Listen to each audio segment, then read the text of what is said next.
2024 is not just an important year for elections for South Africans. 64 democracies will vote for their governments this year. It is the election year, possibly of all time. But, of course, we live in a reality of misinformation, disinformation. We live in a very, very real present of AI and computer-generated misinformation. And I don't know if you saw this video circulating at the weekend. It was shared by largely members of the MK party and, of course, Jacob Zuma's daughter herself, Duduzile Zuma. Again, this video is fake. It is not Donald Trump. I'll just let you hear what this video says. Greetings. All South Africans, my name is President Donald Trump. I urge all South Africans to vote for uMkhonto weSizwe. We'll leave it there. May 20. We know that video is fake. In fact, I would argue it's not necessarily a AI-generated video, but a very, very bad video filter available on social media. Phumzile van Damme, former politician, now an misinformation campaigner. She joins us now. That video is quite laughable, Phumzile. Anyone with the most basic level of media literacy can hear and see that is a fake video. Doesn't mean that people are going to share it any less, Phumzile. Morning, Lester. I think for you and I, and people kind of aware of the idea of deep fakes, will see that and think, oh my gosh, first of all, Donald Trump would never say that. Two, we can see some weird inconsistencies. But that does not mean that, as you correctly point out, it won't be shared. There are people who are not aware that videos can be manipulated that way. And they will believe that. It's not any less dangerous. You, after leaving politics, you have worked around the world to counter misinformation, raising the alarm of the threats of misinformation, AI doctored videos, deep fakes, and the impact on elections. 2024 is a very important election around the world.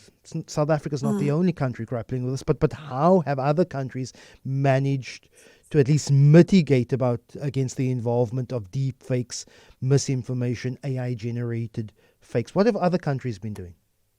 Yeah, so 2024 has been dubbed the super election year.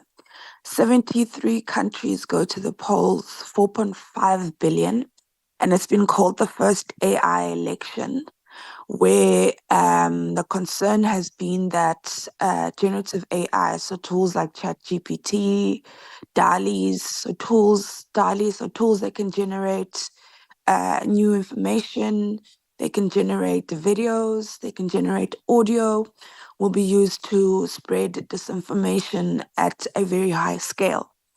So there's obviously different schools of thought about whether or not this will be a bigger danger as it is presumed to be. But I think we've already seen in a number of countries that have already gone to the polls where it has been used to manipulate the public discourse. So we've seen it in Indonesia, in Pakistan, we've seen it in Bangladesh, and we've just seen how dangerous and how believable that sort of thing can be.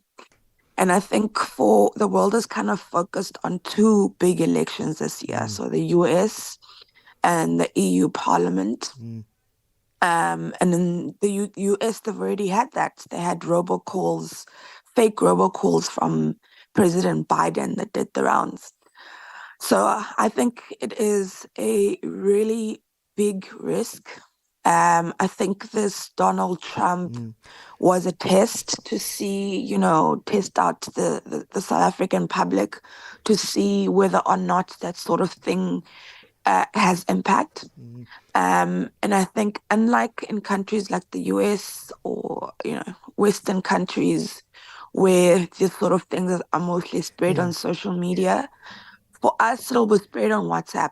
And on WhatsApp, once it's gone viral on WhatsApp, once it's sent over and over and over again, it's sent to people who aren't necessarily aware of the idea, then it's too late. Phumzile, is the argument to be made that not every recorded or AI or generated video is necessarily malevolent. It could be benign. Yeah, You yeah. use the example of the Joe Biden robocalls, people believing that this is Joe Biden, but political parties have been doing robocalls for a while now. I could pick up my phone from a call and it is John Stienes, and hi, this is Cyril Ramaphosa. I'm calling you to say I want your vote for the 2024 general election. Does it always mean that anything that is AI generated is necessarily nefarious? No,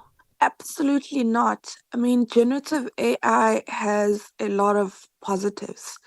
It has, especially for the economy.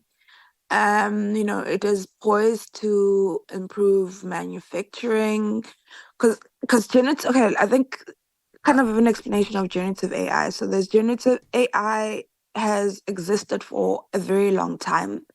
And I think it's just captured the public imagination because of tools like But in ChatGPT. the context But of AI itself, elections, when elections mm, are very complex and people have to get through mm, as broad a constituency as possible, and politicians can't always be there for the stump speeches and they can't always put out the mm. individual videos or messages, should we still be concerned or at least being informed this is not actually Joe Biden? Should there be a disclaimer? This is a facsimile of Joe Biden who is trying to get a direct personal message to Yeah. you as a voter. I don't think political parties should be generating anything that isn't real. So unless it is a video of Cyril Ramaphosa speaking and it's authentic, they should absolutely not be using generative AI. Because one of the elections were in one of the countries was a politician creating images of himself campaigning. Now that isn't true. So say there is a concern that say ex-party leader hasn't been to campaign in Khayelitsha, and that's a real concern. And then that person just goes to use a tool that fakes them campaigning in Khayelitsha. The thing is the truth. That's what we Yeah. need. We need the truth. We need to know that this politician was at this place.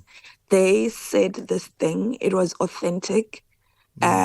With President Biden, he didn't actually say those things that were in the robocall. What we need here is the truth. So we need to know that the images are true. We need to know that the audio is true. We need to know that we are dealing with politicians that are giving the right kind of accurate And I information. think the latest example is a month ago. Imran Khan, the arrested former Pakistan Prime Minister, used an AI generated video. I think he was behind bars, but he used a generative video to say I accept victory and I claim victory in this election, and it was found to be that video was not in fact real. But Phumzile van Damme, really appreciate your time, former politician turned anti-misinformation advocate.